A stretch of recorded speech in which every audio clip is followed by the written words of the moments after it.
Merci. Gilbert Sauvant. Gilbert. Oui, merci Monsieur le Président. Dominique, d'abord bravo pour ce travail.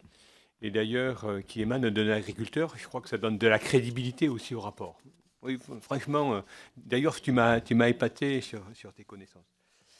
Simplement, moi j'y vois deux volets. Un volet qui concerne les 5%, c'est-à-dire les collectivités.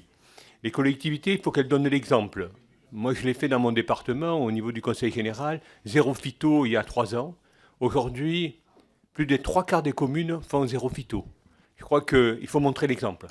Mais là, je crois que pour les collectivités, il faut être beaucoup plus dur et plus exigeant. Parce que là, il n'y a pas de raison de ne pas faire appliquer cette règle.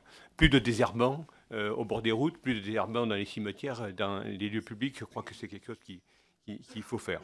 En ce qui concerne l'agriculture, moi, je crois que l'essentiel a été dit. La difficulté, c'est de pouvoir avoir un rendement suffisant en termes d'exploitation. Je crois qu'on dit il faut allonger les rotations, mais pour allonger les rotations et garder la quantité, il faut du foncier. Et ce n'est pas toujours évident. Donc, moi, j'ai dans ma proximité un jeune qui s'est franchement beaucoup engagé dans l'agroécologie.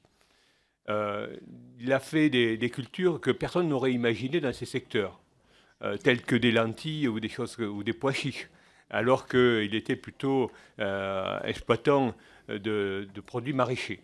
Et donc, on voit qu'il y a des choses très intéressantes à pouvoir faire. Malheureusement, la difficulté, elle est d'ordre économique. C'est-à-dire qu'à un moment donné, avec la meilleure volonté, avec la sensibilité qu'ont les agriculteurs, à un moment donné, il faut que leur exploitation soit viable. Et là, on est dans un régime concurrentiel.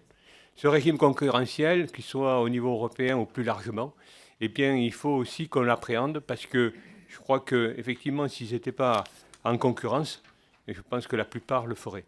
La difficulté, c'est de pouvoir trouver un équilibre financier.